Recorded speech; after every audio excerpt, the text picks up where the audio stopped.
السلام علیکم ورحمۃ اللہ وبرکاتہ۔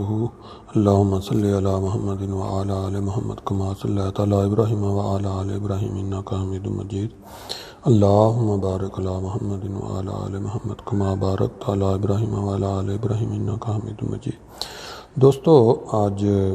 رمضان کا 7واں روزہ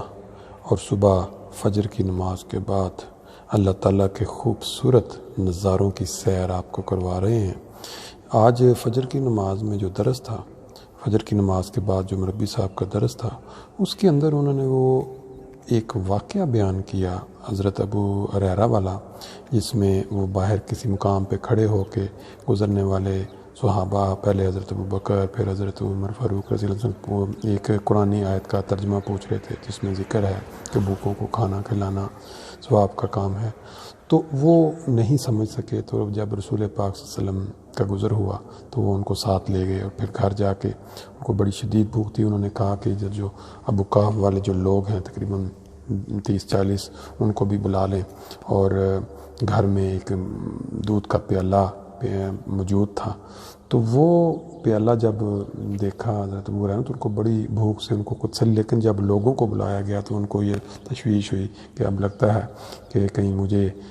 ہی نہ کہہ دیا جائے کہ میں ان کو پلاؤں، تو یہ میرے لیے تو کچھ نہیں بچے گا۔ بہرحال اس واقعہ کے حوالے سے ربی صاحب نے بتایا کہ پاکستان میں جب وہ تھے تو ایک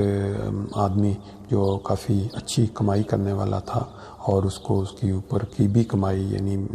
جیسے پاکستان میں ہوتا ہے کہ ناجائز کمائی کے ذریعے کافی امیر تھا، تو انہوں نے ایک دفعہ مربی صاحب کو پوچھا کہ بھی یہ جو مربیان ہیں، ان کو جو ان کا رہن سہن ہے، ان کا اٹھنا بیٹھنا ہے، ان کا سارے بچے اسکولوں میں، یہ بالکل ایسے لگتا ہے وہ جیسے ٹھیک ٹھاک اچھی ان کی آمدن ہے۔ آپ کتنا کماتے ہیں؟ تو جب انہوں نے الاؤنس بتایا تو وہ کہنے لگا کہ بھی یہ الاؤنس تو میرا ایک دن کا خرچے بھی نہیں ہے، تو آپ کس طرح گزارا کرتے ہیں؟ تو مجھے سمجھ نہیں لگتی کہ یہ جو برکت ہوتی ہے، برکت یہ کس طرح ہوتی ہے۔ تو پھر مربی صاحب نے ان کو یہ حوالہ، یہ جو واقعہ ہے دودھ کے پیالے والا، یہ سنایا اور بتایا کہ کس طرح خدا تعالیٰ جو ہے وہ جب برکت ڈال دیتا ہے تو پھر اس طرح سارے کام چلتے ہیں۔ اس میں آپ سب کو پتہ ہے کہ وہ دودھ کا پیالہ جو تھا وہ اینڈ تک وہ سارے لوگوں نے پیا، اور پھر حضرت ابو ہریرہ نے پیا، اور رسول پاک صلی اللہ علیہ وسلم نے 2-3 دفعہ کہا کہ اور پئیں اور پئیں،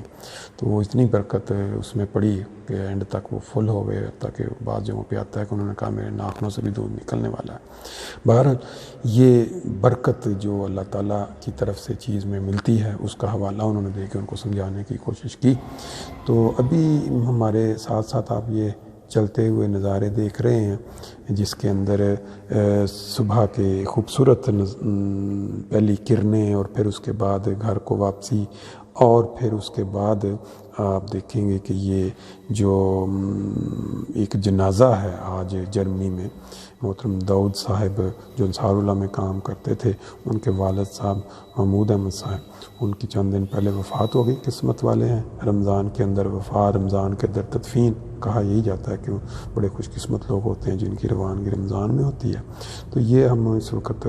وہ سین دکھا رہے ہیں آپ کو جب ہم جنازہ کے لیے جا رہے ہیں، کیونکہ اس میں بھی بہت ثواب کا ذکر ملتا ہے۔ رسول اللہ پاک صلی اللہ علیہ وسلم نے فرمایا کہ جو بندہ کسی کا جنازہ پڑھے اور تدفین میں شامل، اس کو ڈبل 2 پہاڑوں جتنا ثواب جو ہے وہ ملتا ہے۔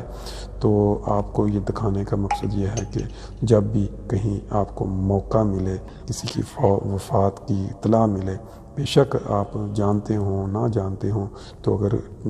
اپرچونٹی ہو تو یہ جو ثواب ہے اس کو ضائع نہ ہونے دیں۔ آج آپ نے سارے نظارے یہ دیکھے، صبح کے، پھر دوپہر کی زندگی چل ریل پیل، اور اب یہ آخر پہ قبرستان کا نظارہ بھی آپ دیکھ رہے ہیں۔ تو اللہ تعالیٰ سب انسانوں کو سمجھ اور فہم دے اپنی زندگی کو پازیٹیو رنگ میں گزارنے کی۔